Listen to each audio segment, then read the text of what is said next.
আসসালামু আলাইকুম viewers, MongoDB ফুল কোর্সে আপনাদের স্বাগতম।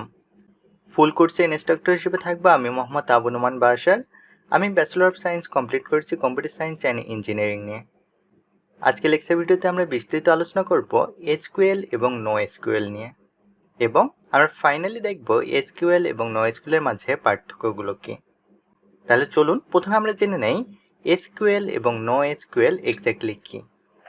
গত লেকচার ভিডিওতে আমরা বিস্তারিত আলোচনা করেছিলাম। আপনারা যারা আমার লাস্ট লেকচার ভিডিওটি দেখেননি তারা কাইন্ডলি লাস্ট লেকচার ভিডিওটি দেখে এই লেকচার ভিডিওটি দেখবেন, তাহলে এই লেকচার ভিডিওটি বুঝতে আরও সুবিধা হবে আপনাদের।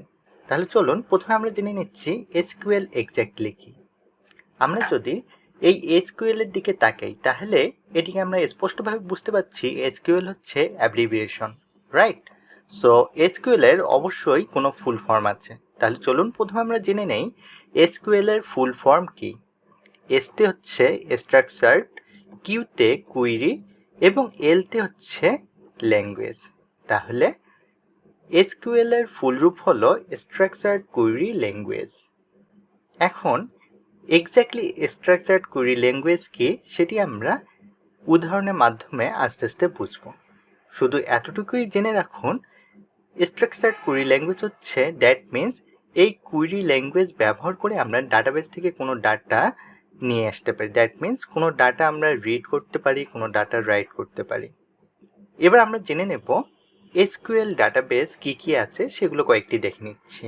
যেমন পপুলার এসকিউএল ডাটাবেসগুলো হলো MySQL, PostgreSQL, Oracle, Microsoft SQL etcetera. এরকম আরও অনেক ডাটাবেস আছে, বাট পপুলার এগুলো। তাহলে আশা করি আপনারা বেসিক জিনিসটা বুঝতে পেরেছেন এসকিউএল এক্স্যাক্টলি কী। সো আমরা স্টেপ বাই স্টেপ আরও ডিপে প্রবেশ করব। আর আমাদের ফোকাস হচ্ছে আমরা এসকিউএল নো এসকিউএল সম্পর্কে বিস্তৃত আলোচনা করব। আফটার দ্যাট আমরা MongoDB নিয়ে বিস্তারিত আলোচনা করব। দ্যাট মিন্স নো এসকিউএল নিয়ে আমরা আলোচনা করব। সো আমাদের ফুল প্লেলিস্ট যেহেতু no SQL database, that means MongoDB নিয়ে, আর আমাদের প্রধান লক্ষ্য হচ্ছে আমরা এমনভাবে শিখব যাতে আমাদের কোনো পোর্শনে গ্যাপ না থাকে। তাহলে চলুন এবার আমরা জেনে নেই নো এসকিউএল এক্স্যাক্টলি কী। আপনারা যারা এসকিউএল ভালোভাবে বুঝেছেন, দ্যাট মিন্স এতক্ষণ আমার কথাগুলো যারা মনোযোগ সহকারে শুনেছেন তারা হয়তো বা বুঝতে পেরেছেন নো এসকিউএল এক্স্যাক্টলি কী। একটু চিন্তা করে দেখুন তো নো এসকিউএল তাহলে কী হবে। যারা এসকিউএল বুঝেছেন, নো এসকিউএল হচ্ছে যেখানে SQL related, that means SQL কোনো কোডই থাকবে না, দ্যাট মিন্স এসকিউএল রিলেটেড কোনো কোড থাকবে না, সেটি হচ্ছে no SQL. That means no SQL হচ্ছে নন রিলেশনাল ডাটাবেস, যেটা কি ভ্যালু ইউজ করে ডাটা অ্যাক্সেস অথবা স্টোর করতে পারে। এটি ট্রেডিশনাল ডাটাবেজের মতো, মানে এসকিউএল ডাটাবেজের মতো রো কলাম আকারে ডাটা স্টোর করার পরিবর্তে প্রতিটি আইটেমকে ইন্ডিভিজুয়াল কি দিয়ে স্টোর করে। ইন্ডিভিজুয়াল কি দিয়ে কীভাবে স্টোর করে বা কীভাবে নো এসকিউএল কাজ করে সেটি আমরা স্টেপ বাই স্টেপ দেখে নেব। তাহলে নো এসকিউএল কী হলো? Not only SQL. তাহলে চলুন এবার আমরা জেনে নেই নো এসকিউএলের পপুলার ডাটাবেসগুলো কী কী। যেমন নো এসকিউএলের পপুলার ডাটাবেস হচ্ছে MongoDB, Redis, RavenDB এটসেট্রা। তাহলে আশা করি আপনারা বুঝতে পেরেছেন এসকিউএল কী এবং নো এসকিউএল এক্স্যাক্টলি কী। এবার আমরা আলোচনা করব SQL database, that means SQL query ব্যবহার করে এসকিউএল ডাটাবেসগুলো কীভাবে টেবিল ক্রিয়েট করে সেই জিনিসটা আমরা দেখে নেব। সো প্রথমে আমরা দেখে নিচ্ছি টেবিলগুলো কীভাবে ক্রিয়েট হয়। টেবিলগুলো ক্রিয়েট হয় ঠিক এভাবেই, রো এবং কলাম আকারে। কারণ হচ্ছে এসকিউএল ডাটাবেস হচ্ছে টেবিল বেসড, তার মানে এসকিউএল ডাটাবেস মানে সেখানে অবভিয়াসলি টেবিল থাকবে, আর এই টেবিলগুলো আমাদের প্রি ডিফাইন করতে হয়। দ্যাট মিন্স আমাদের কয়টি রো হবে বা কয়টি কলাম হবে এগুলো প্রি ডিফাইন্ড থাকে, রাইট? এখানে যদি আমরা এই টেবিলটি নিয়ে আলোচনা করি, এখানে আমরা এই টেবিলটি দিচ্ছি টিচার নামে একটি টেবিল। এই টেবিলটিতে আমরা 3টি কলাম নিয়েছি এবং এই 3টি কলামের ভিতর আমরা 4টি রো নিয়েছি। যেমন কলামগুলো হচ্ছে teacher ID, teacher name, teacher course. আপনারা সবাই জানেন আমাদের স্টাডি মার্ট, দ্যাট মিন্স আমাদের প্ল্যাটফর্মে অ্যাভেলেবেল আছে মেশিন লার্নিং, ডিপ লার্নিং এবং ডাটা অ্যানালাইসিসের পেইড কোর্স। সো এই পেইড কোর্সগুলো নিয়ে থাকেন, মেশিন লার্নিং কোর্স নেন আমাদের শাকিল স্যার, ডিপ লার্নিংয়ের কোর্স নেয় মেজবা স্যার এবং ডাটা অ্যানালাইসিসের কোর্স নেয় সোহান স্যার। সো এর তথ্য দিয়ে যদি আমরা একটা টেবিল ক্রিয়েট করি তাহলে আমাদের টেবিলটি হয় এরকম। আমরা শাকিল স্যারের আইডি দিয়েছি 01, মেজবাস স্যারের আইডি দিয়েছি আমরা 02 এবং সোহান স্যারের আইডি দিয়েছি 03। তার মানে আমরা আমাদের এক্সাম্পলগুলো রিয়েল লাইফ এক্সাম্পল দিচ্ছি। কারণ হচ্ছে আমরা যখন রিয়েল লাইফ এক্সাম্পল দিয়ে কোনো জিনিস শিখি তখন সেই জিনিসগুলো আমাদের অনেক বেশি মনে থাকে, তাই আমরা সবসময় রিয়েল লাইফ এক্সাম্পল দেওয়ার চেষ্টা করি। আমরা জানি এসকিউএল ডাটাবেজে ক্রুড অপারেশন হয়, that means create, read, update, delete. এখন আমরা চাচ্ছি ক্রুড অপারেশন হয় যে আমি বললাম এটি এক্স্যাক্টলি কীভাবে হয়। সো এখন আমি চাচ্ছি যে এখান থেকে 1, 2, 3 তিনটি কলাম আছে, আমি শেষের যে কলামটি আছে দ্যাট মিন্স কোর্স কলাম আছে এটি আমি বাদ দেব, সেটিও আমি বাদ দিয়ে এরকম একটি টেবিল বানাতে পারি। বা আমি চাচ্ছি এখানে 3টি কলাম আছে, এখানে নতুন আমি আরেকটি কলাম অ্যাড করব, সেটিও আমরা অনায়াসেই করতে পারি এসকিউএল ডাটাবেজে। সো এখানে আমি নতুন একটি কলাম ইউজ করেছি, দ্যাট মিন্স অ্যাড করেছি, সেটি হচ্ছে ডিউরেশন। এখানে আমরা ডিউরেশনে কি বলে দিলাম, ডিউরেশনে আমরা বলে দিলাম machine learning, deep learning, data analysis এই কোর্সগুলোর ডিউরেশন হচ্ছে 2.5 মাস। তাহলে এতক্ষণে আলোচনা থেকে হয়তো আপনারা বুঝতে পেরেছেন এসকিউএল এর ফুল ফর্ম কী এবং এসকিউএল ডাটাবেস ব্যবহার করে কীরকম করে টেবিল ক্রিয়েট করতে হয়। বাট আমরা এখনও একটি জিনিস জানিনি, সেই জিনিসটি কি, আমরা যখন এসকিউএল এর ফুল ফর্ম দেখেছিলাম, এসকিউএল এর ফুল ফর্ম হচ্ছে স্ট্রাকচার্ড কুয়েরি ল্যাঙ্গুয়েজ। তাহলে কুয়েরিটা এক্স্যাক্টলি কী বা কুয়েরি কীভাবে লিখতে হয় সেটি আমরা দেখিনি। সো কুয়েরি জেনারেলি এভাবে লিখতে হয়। সো এই কুয়েরিতে কি বলা হয়েছে, এখানে বলা হয়েছে select name, course, duration from teacher. এই লাইনটির মাধ্যমে কি বোঝানো হচ্ছে, এই লাইনটির মাধ্যমে বোঝানো হচ্ছে আমার যে টিচার নামের টেবিল আছে সেই টেবিল থেকে নেম, কোর্স, ডিউরেশন এই তথ্যগুলো নিয়ে আসো। দ্যাট মিন্স এখানে বলা হচ্ছে আমার যে টেবিলগুলো আছে এই টেবিল থেকে, দ্যাট মিন্স আমার টিচার নামের টেবিলটি আছে, এই টেবিল থেকে নেম, কোর্স, ডিউরেশন এগুলো নিয়ে আসো। তাহলে আশা করি আপনারা বুঝতে পেরেছেন এসকিউএল এর ফুল ফর্ম কি, এসকিউএল কুয়েরি ব্যবহার করে কীভাবে ডাটা নিয়ে আসতে হয় বা এসকিউএল ডাটাবেজে কীভাবে টেবিলগুলো ক্রিয়েট হয়। এবার আমরা আলোচনা করব রিলেশনাল ডাটাবেস নিয়ে। এখন আপনারা হয়তো বা ভাবতেছেন আমরা এসকিউএল নিয়ে আলোচনা করতেছি, কিন্তু কেন আমরা রিলেশনাল ডাটাবেস নিয়ে আলোচনা করব? এর কারণ হচ্ছে এসকিউএলকে রিলেশনাল ডাটাবেসও বলা হয়ে থাকে। সো রিলেশনাল ডাটাবেস এক্স্যাক্টলি কি সেটি আমরা নাম থেকেই বুঝতে পারছি। সো এই জিনিসটি আমরা একটু পর আলোচনা করব। যেমন এই টেবিলটির সঙ্গে আপনার সবাই পরিচিত, এই টেবিলটি আমরা একটু আগেই দেখেছিলাম এবং এখানে আরেকটি টেবিল। এখন হচ্ছে আমরা এখানে দেখতে পাচ্ছি 2টি টেবিল, রাইট? আর আমাদের টপিকস হচ্ছে রিলেশনাল ডাটাবেস। এই টপিকসটি আমরা বুঝতে পারছি যে ডাটাবেসের মাঝে, দ্যাট মিন্স এই টেবিল দুটি মাঝে রিলেশন তৈরি করো, দ্যাট মিন্স সম্পর্ক তৈরি করো। তাহলে আমরা কোর্স নেম এই টেবিল এবং ডিউরেশন এই টেবিলের মাঝে একটি সম্পর্ক তৈরি করব। সো সম্পর্ক কীভাবে তৈরি করব? সম্পর্ক তৈরি করার জন্য কোর্স নেম যে টেবিলটি আছে এবং ডিউরেশন যে টেবিলটি আছে এই টেবিল দুটির মাঝে কমন কোনো জিনিস থাকতে হবে। কারণ হচ্ছে দুটি টেবিলকে আমরা যখন লিঙ্ক আপ করবো তখন অবভিয়াসলি তো কমন কোনো কিছু জিনিস দিয়ে লিঙ্ক আপ করাতে হবে, নতুবা আমরা তো আইডেন্টিফাই করতে পারবো না বা দুটি টেবিলের মাঝে সুন্দরভাবে লিঙ্ক আপ করাতে পারবো না। সো এখানে আমরা লিঙ্ক আপ করতে পারি এভাবে।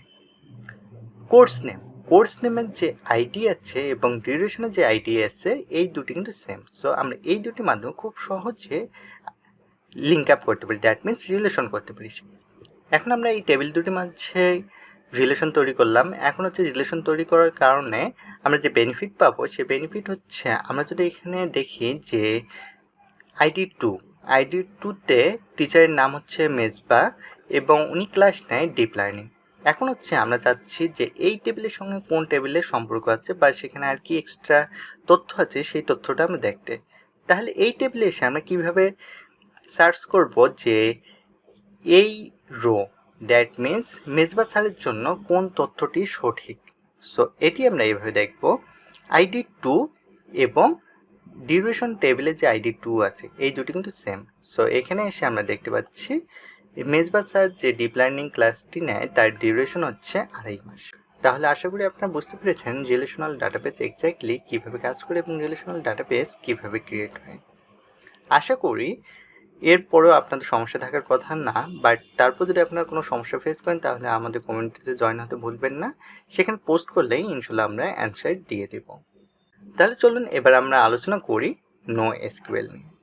আমরা তো এখানে দেখতেছি SQL ডাটাবেসের, দ্যাট মিনস SQL-এ টেবিল বেসড বা সকল ডাটাগুলো টেবিল আকারে শো করতেছে। বা তাহলে NoSQL-এ কীভাবে শো করবে? NoSQL-এ জেনারেলি শো করে জাভাস্ক্রিপ্ট অবজেক্ট হিসেবে। এখানে টেবিল ক্রিয়েট হয় না, এখানে কাজ করে NoSQL কি এবং ভ্যালু নিয়ে। তাহলে এখানে দেখুন, এই টেবিলটি যদি চিন্তা করুন, আমরা এখানে দিয়েছিলাম আইডি, নেম, কোর্স, রাইট? আর এখানে এসে আমরা যে কলামগুলো নিয়েছিলাম সেগুলো এখানে এসে কি হিসেবে কাজ করতেছে, that means ID, name, course এবং ডিউরেশন। অ্যান্ড এখানে যে আমরা নিচের যে তথ্যগুলো দিয়েছিলাম, দ্যাট মিনস ভ্যালুগুলো দিয়েছিলাম, যেমন আইডি 01, নেম হচ্ছে শাকিল এবং কোর্স হচ্ছে মেশিন লার্নিং। অ্যান্ড এখানে এসে দেখুন নেম হচ্ছে শাকিল মানে ভ্যালু, কি এর ভ্যালু হচ্ছে মেশিন লার্নিং এবং ডিউরেশন হচ্ছে 2.5 মাস। সেম ওয়েতে আইডি 2 এবং আইডি 3। সো এই জিনিসটি আমরা আরও সুন্দরভাবে বুঝতে পারবো একটু পরে। সেটা কীরকম? আমরা যখন SQL দেখেছিলাম তখন আমরা দেখেছি SQL হচ্ছে টেবিল বেসড, বাট NoSQL কিন্তু টেবিল বেসড না। তাহলে এর মাঝে একটু পার্থক্য হয়ে যাচ্ছে। সো এই পার্থক্যটা প্রথমে আমরা টেবিলের মাধ্যমে বা একটু কম্পেয়ার করে দেখি যে কী কী পার্থক্য হচ্ছে। সব জিনিসগুলো কিন্তু সেম থাকতেছে, বাট কিছু নামের পার্থক্য হচ্ছে বা একটু কম বেশি হচ্ছে। সো সেই জিনিসটি আমরা প্রথমে বুঝে নিচ্ছি। আমরা যে SQL এসে যেটিকে টেবিল বলি, NoSQL সেটি হবে কালেকশন, এবং SQL যেটি রো সেটি NoSQL গিয়ে কাজ করবে ডকুমেন্ট হিসেবে, দ্যাট মিনস ডকুমেন্ট নামে সেটি পরিচিত হবে। আর SQL যেটি কলাম নামে পরিচিত, NoSQL সেটি ফিল্ড নামে পরিচিত হবে। তাহলে দেখুন সব জিনিসই সেম, জাস্ট নামগুলো একটু হেরফের হয়ে যাচ্ছে, দ্যাট মিনস নামগুলো একটু পরিবর্তন হচ্ছে। তো এখানে আমরা যে টেবিল থেকে দেখতেছি সেই জিনিসগুলো এখন আমরা প্র্যাকটিক্যালি দেখব। এটি হচ্ছে আমার SQL ব্যবহার করে একটি টেবিল ক্রিয়েট করা। এখানে আমরা যে টিচার দিয়েছি এটি হচ্ছে টেবিল, রাইট? বাট এখানে আমরা যেটি করতেছি সেটি হচ্ছে কালেকশন। আর এখানে যে আমরা এগুলো হচ্ছে রো, 1টি 2টি 3টি এবং 4টি রো এবং 1 2 3 4টি কলাম। বাট এই তথ্যগুলো যখন এখানে আসলো সেখানে সেটি জাভাস্ক্রিপ্ট অবজেক্ট হিসেবে কাজ করতেছে। আর এখানে যদি আমরা এভাবে চিন্তা করি, এই যে আমার যে কলাম আছে, কলাম হচ্ছে এখানে সে কাজ করবে ফিল্ড হিসেবে। তাহলে এখানে চিন্তা করে দেখুন আইডি এখানে এসে কাজ করতেছে কি ফিল্ড হিসেবে, এবং এখানে যে আমার রো আসলো, এই রোয়ের যে 01 আমার ডকুমেন্ট হিসেবে কাজ করতেছে, রাইট? এরপর আপনি দেখুন কলাম হচ্ছে নেম এবং এই রোর শাকিল ভ্যালু, এই ভ্যালু এসে ডকুমেন্ট হিসেবে কাজ করতেছে। দ্যাট মিনস এখানে আমার এই আইডিগুলো হচ্ছে ইউনিক আইডি, কারণ হচ্ছে এখানে কাজ করতেছে আমার কি এবং ভ্যালু নিয়ে। সো এখানে আমরা দেখতে পাচ্ছি নেম হচ্ছে আমার ইউনিক কি এবং শাকিল হচ্ছে ভ্যালু। আর এখানে যদি আমরা দুটোর মাঝে কম্পেয়ার করি সেক্ষেত্রে হচ্ছে এই কলামগুলো আমার কি হিসেবে কাজ করবে আর এই ভ্যালুগুলো কাজ করবে ভ্যালু হিসেবে। আর আমরা যদি এখানে এই টেবিল হিসেবে চিন্তা করি তাহলে হচ্ছে রো যেগুলো আছে সেগুলো ডকুমেন্ট হিসেবে কাজ করবে এবং কলাম ফিল্ড হিসেবে কাজ করবে। তাহলে দেখুন আমি যা বললাম সব কিছু মিলে যাচ্ছে, যে এখানে টেবিল টিচার কালেকশন। তাহলে প্রথম জিনিসটি মিলে গেল। সেকেন্ড জিনিস হচ্ছে আমার কলাম ফিল্ড হিসেবে কাজ করবে। এই যে যেমন আইডি, নেম, কোর্স, ডিউরেশন এগুলো হচ্ছে ফিল্ড হিসেবে কাজ করতেছে। আর এখানে যে 01 দ্যাট মিন্স আইডির যে রো এটি তো আমার হচ্ছে রো। 01 শাকিল ML, ডিউরেশন হচ্ছে 2.5 মান্থস। 01 শাকিল ML 2.5 মান্থস, এটি আমার ডকুমেন্ট হিসেবে কাজ করতেছে। সেম ওয়েতে আইডি 2 আইডি 3 কাজ করছে। তাহলে আশা করি আপনারা বুঝতে পেরেছেন এসকিউএল এবং নোএসকিউএল এর মাঝে পার্থক্য কী এবং নামগুলোর এক্স্যাক্টলি মিল কোথায়। তাহলে ফাইনালি আমরা দেখে নিই টেবিলের মাধ্যমে এতক্ষণ যে আলোচনাগুলো করলাম এসকিউএল এবং নোএসকিউএল এর মাঝে পার্থক্য, সেটি আমরা সংক্ষিপ্তভাবে আলোচনা করে নিই। এসকিউএল হচ্ছে রিলেশনাল ডাটাবেস ম্যানেজমেন্ট সিস্টেম, আর নোএসকিউএল হচ্ছে non relational database system. Already আমরা রিলেশনাল ডাটাবেস ম্যানেজমেন্ট সিস্টেম নিয়ে বিস্তারিত আলোচনা করেছি। এরপর হচ্ছে এসকিউএলে প্রিডিফাইন্ড স্কিমা থাকে। দ্যাট মিনস আমরা পূর্বেই বলে দিয়েই যে কয়টি রো হবে বা কয়টি কলাম হবে সেটি বলে দিই, বাট নোএসকিউএলে ডাইনামিক স্কিমা হয়। এসকিউএল হচ্ছে ভার্টিক্যালি স্কেলেবল, বাট নোএসকিউএল হচ্ছে horizontally scalable. After that SQL হচ্ছে cross platform support. That means SQL হচ্ছে আপনি ম্যাকে চালাতে পাবেন, উইন্ডোজে চালাতে পাবেন বা লিনাক্সে অনায়াসে চালাতে পারবেন। এটি অনেক বেশি সিকিউর এবং ফ্রি। নোএসকিউএল হচ্ছে ব্যবহার করা খুব বেশি সোজা, এর পারফরমেন্স অনেক বেশি হাই এবং এর টুলগুলো অনেক বেশি flexible. And most interesting thing বা মোস্ট ইম্পর্টেন্ট সেটি হচ্ছে এসকিউএল হচ্ছে টেবিল বেসড ডাটাবেস। আমরা যখন এসকিউএল নিয়ে কথা বলবো বা এসকিউএল ডাটাবেজেই হচ্ছে টেবিল বেসড, তার মানে সেখানে টেবিল অবশ্যই থাকতেই হবে। আর নোএসকিউএল হচ্ছে document based database. That means সেখানে ডকুমেন্ট নিয়ে কাজ করা হয় বা ডকুমেন্ট বেসড। এসকিউএলে স্কেল করা অত বেশি সোজা না, সেখানে স্কেল করা একটু কমপ্লেক্স, বাট নোএসকিউএলে স্কেল করা অনেক বেশি ইজিয়ার। তাহলে আশা করি আজকে লেকচার ভিডিওর পর আপনার এসকিউএল এবং নোএসকিউএল নিয়ে কোনো কনফিউশন থাকার কথা না। এরপরেও আপনাদের যদি কোনো কনফিউশন থাকে সেক্ষেত্রে আমাদের কমিউনিটিতে জয়েন হবেন এবং আমাদেরকে জানাতে ভুলবেন না, ইনশাল্লাহ আমরা অ্যান্সার দিয়ে দেবো। সো নেক্সট লেকচার ভিডিও পর্যন্ত ভালো থাকবেন। আসসালামু আলাইকুম।